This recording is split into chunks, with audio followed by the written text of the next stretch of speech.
Se eu não me engano, na última vez que eu vim para essa praça, eu gosto dessa praça por causa disso aqui, ó. É uma representação da Santa Ceia, da última ceia no caso, né?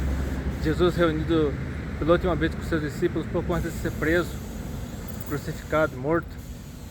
E os próprios discípulos não conseguiam entender por que Jesus estava se entregando para os judeus, para os romanos também, no caso, que foram os romanos que executaram a sentença.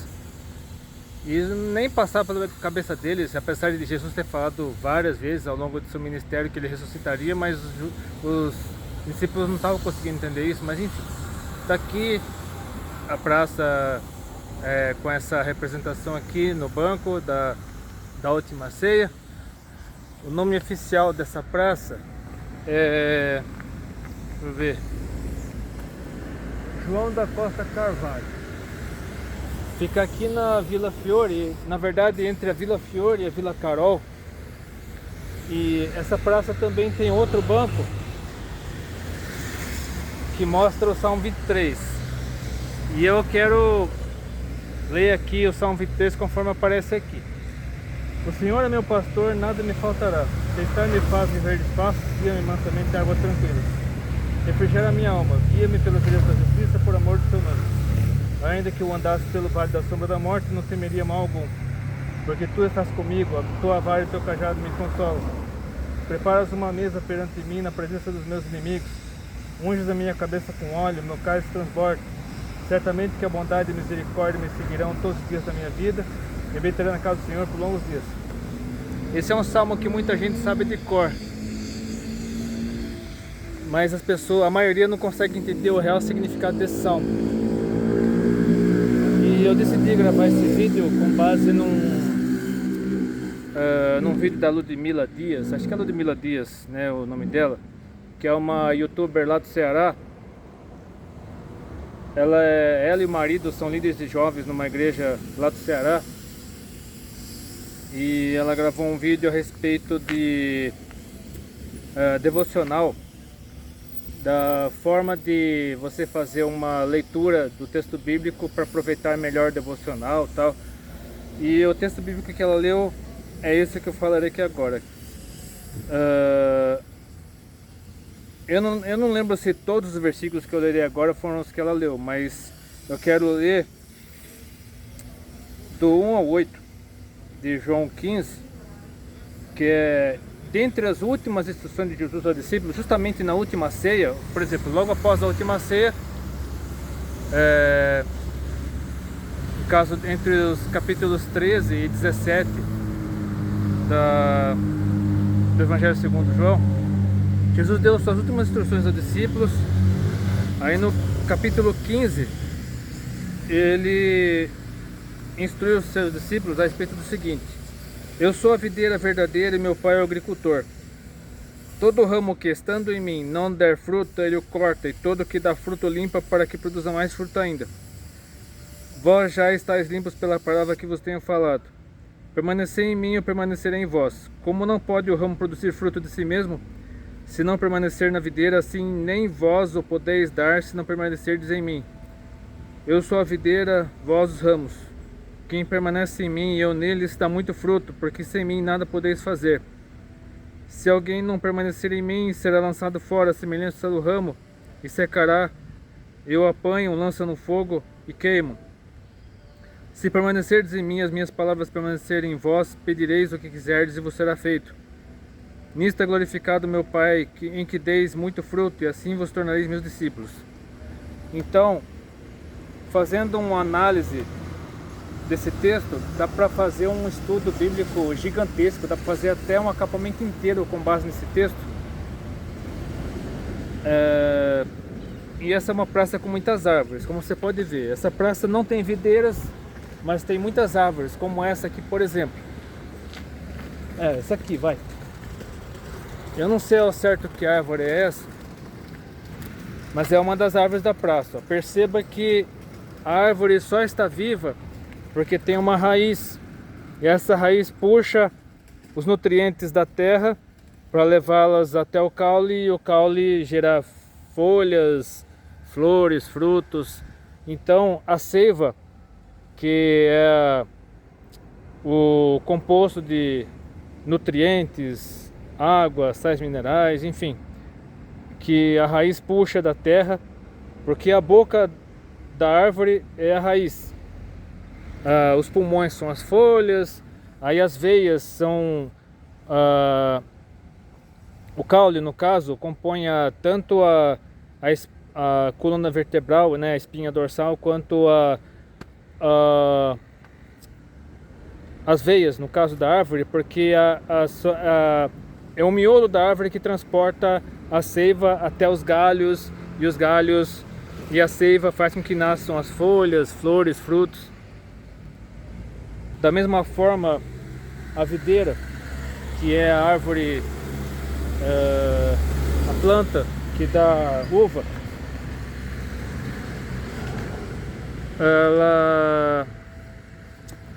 ela só dá fruto quando ela consegue absorver a seiva, os nutrientes, vitaminas, sais minerais, a água principalmente, da terra. A terra tem que estar bem, a terra tem que estar própria para o plantio, tem que ter bastante humus, ou então nutrientes suficientes, tem que ter o devido o pH, tem que ter a devida composição química para que qualquer planta, qualquer semente lançada ali germine e se torne uma planta ou uma árvore e dê folhas, flores, frutos. Da mesma forma a videira, que a videira só dá flores, só dá uvas, no caso, se ela for bem nutrida, se ela for bem alimentada, tiver bastante água, né, ou pela irrigação, ou pela própria terra molhada, enfim. E da mesma forma, o ramo representa cada um de nós. O ramo da videira, no caso, a videira é Jesus Cristo, o caule, no caso, é Jesus Cristo. E cada ramo da videira representa cada um de nós. Agora aqui vai uma mensagem especialmente para os desigrejados. Como é que você pode achar que sobrevive sem igreja? Muitos batem no peito dizendo: eu sou a igreja, a igreja sou eu não preciso de ninguém, eu não preciso de denominação, não preciso de igreja institucional, eu não preciso de sistema religioso para ter comunhão com Deus, que eu posso ser crente aqui em casa mesmo, posso ser cristão aqui em casa, porque a igreja sou eu. Isso é uma arrogância tremenda, é um tremendo do orgulho, soberba, que acaba afastando ainda mais a pessoa de Deus. Quando a pessoa reconhece sua vulnerabilidade, reconhece sua dependência dos outros, no caso, pessoas tementes a Deus, pessoas mais experientes na fé, ela perde essa arrogância, ela perde esse nariz empinado, ela perde essa soberba de achar que não precisa de ninguém, de achar que não depende de ninguém, que o sistema religioso é corrupto, que o sistema religioso não presta, que nenhum pastor presta, que nenhuma denominação presta. Isso é um pensamento totalmente errado. E o diabo faz a festa toda vez que alguém sai da igreja por motivo de briga, por motivo de desavença, por motivo de interpretação errada da Bíblia. Às vezes a pessoa é tão imatura espiritualmente, a pessoa é tão... ela se sente tão autossuficiente que porque eu não tenho oportunidade, porque não me dão espaço, porque eu não deixo fazer nada na igreja, porque eu sei fazer isso, eu sei fazer aquilo, não dá oportunidade para mim. O que a pessoa precisa entender é que o tempo de Deus é diferente do nosso. Existe o tempo Cronos e o tempo Kairos. O tempo Cronos é o tempo do ser humano e o tempo Kairos é o tempo de Deus. O tempo Cronos é o tempo cronológico. Agora, por exemplo, são 15 horas e 12 minutos de terça-feira, dia 24 de fevereiro de 2026. Nesse exato momento são 9 horas e 20 segundos de vídeo. Capaz que esse vídeo demore um pouco mais, né? Uns 15 minutos talvez, ou até mais, porque ultimamente eu tenho postado vídeos bem longos, mas enfim, eu acredito que esse vídeo será mais curto, apenas para deixar esse recado, que não adianta você achar que não precisa de ninguém, que não depende de ninguém, que você se basta, que você não precisa estar na igreja para cultuar a Deus, você pode cultuar a Deus em casa. Só que quando você está na frente de um televisor, na frente do celular, na frente do computador, enfim, você pode se distrair com outras coisas. Então é muito mais fácil você se reunir num local específico para cultuar a Deus com outros irmãos na fé, para cantar, se colocar na presença de Deus, para ouvir a palavra, que é o principal momento do culto, é a exposição da palavra, assim como eu estou expondo aqui agora, só que num tempo menor. A exposição da palavra é o principal momento do culto. Tudo que acontece no começo do culto, como os cânticos, os hinos, o louvor, a adoração, é uma preparação do seu coração, da sua mente, para receber a palavra. E outra coisa, você não vai para a igreja para entregar nada. Não, desculpe, você não vai para a igreja para receber nada, você vai para entregar. Porque o verdadeiro culto é entrega. O verdadeiro culto é você se despir de sua arrogância, de sua soberba, de sua prepotência, de seu desejo, sentimento de autossuficiência, achar que não precisa de ninguém, que não precisa de nada. Quando você vai para a igreja, você reconhece a sua dependência de Deus, você reconhece que sem Ele você não é nada. E você vai para a igreja não para receber bênção, não para receber algo, chave de carro, casa, seja lá o que for, de bem material. Você não vai para a igreja para que a sua conta bancária aumente, não. Você vai para a igreja para entregar o culto. Aí você se despe de tudo para ouvir a palavra, e a partir do momento que você ouve a palavra, retém no seu coração, você está preparado para receber aquilo que Deus tem preparado para você. Muitas vezes você não está preparado para receber o que Deus tem para você por causa da sua arrogância, da sua soberba, da sua prepotência. Você se acha suficiente, você acha que pode tudo, mas na verdade não pode nada. Agora, continuando aqui. Todo ramo que estando em mim não der fruto, ele o corta. Todo que dá fruto limpa, para que produza mais fruto ainda. Ou seja, o ramo é cuidado, preparado para que ele possa frutificar mais. E se você recebe bem a palavra que o pregador fala, que o Espírito Santo fala ao seu coração por meio da exposição da Bíblia, né, por meio da pregação, do sermão, você está preparado para receber tudo que Deus tem preparado para você. Por isso que Jesus continua: permanecei em mim e eu permanecerei em vós. Como o ramo não pode produzir fruto de si mesmo se não permanecer na videira, assim nem vós o podeis dar se não permanecerdes em mim. Eu sou a videira, vós os ramos. Quem permanece em mim, ou seja, Jesus Cristo, e eu nele, esse dá muito fruto, porque sem mim nada podeis fazer. Ou seja, não adianta o seu diploma, não adianta nada, sua capacidade não adianta nada, sua habilidade não adianta nada, sua vocação não adianta nada. Você saber cantar, você saber pregar, você saber servir, nada, tudo isso é em vão se Jesus não estiver presente na sua vida. Se o Espírito Santo não direcionar você para o que você tiver que fazer em prol do reino. Então você só consegue fazer alguma coisa da maneira correta, da maneira adequada, se Jesus estiver presente na sua vida. Você se despir de algo que você acha que é e se colocar na presença de Deus para que você possa finalmente ser usado por Deus, ser usado pelo Espírito Santo e possa trabalhar na obra dele. E a Bíblia continua, no caso Jesus, no discurso dele, continua. Se alguém não permanecer em mim, ou seja, se alguém não continuar fiel a mim, será lançado fora, a semelhança do ramo, e secará. E o apanham, lançam no fogo e o queimam.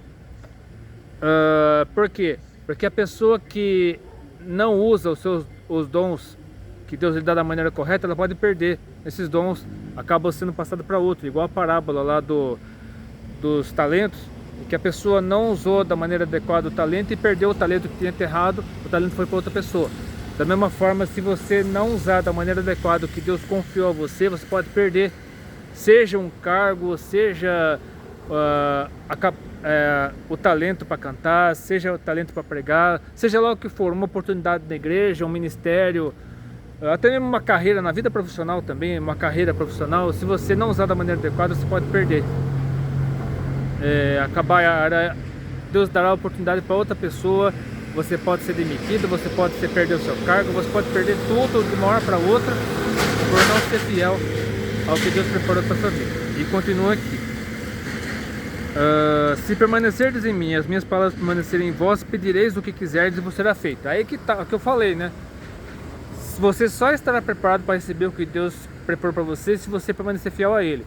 Se você se despedir de toda arrogância, soberba, prepotência, jactância, né, orgulho, vaidade, egocentrismo, se você despedir de tudo isso, aí sim você está preparado para receber o que Deus preparou para você. E aí termina Jesus dizendo: nisto é glorificado meu Pai, em que deis muito fruto, e assim vos tornarei meu discípulo. Ou seja, os frutos do seu trabalho não é para glorificar você, não é para você ficar expondo, eu ganhei tantas almas para Jesus, aí fica expondo as pessoas, né, que supostamente conquistou para Jesus como se fosse um troféu. Eu conquistei tantas pessoas para Jesus, aí eu sou referência para muita gente, muita gente se converteu, né, por meio de pregação minha, por meio de música que eu cantei. Você tem que, toda a glória, honra e louvor você tem que dar a Deus. É Ele que capacita você, não vem de você mesmo. A vitória não vem de nós, vem de Deus. Então se alguém se converteu, se alguém recebeu Jesus como Senhor e Salvador, se alguém teve sua vida transformada, não foi por você, foi por Deus, pela ação do Espírito Santo na vida das pessoas. Então fique com as palavras de Jesus. Se você gostou desse vídeo, curte, seus favoritos, que os canal, Deus abençoe, manda esse vídeo para outras pessoas, até depende, se quiser.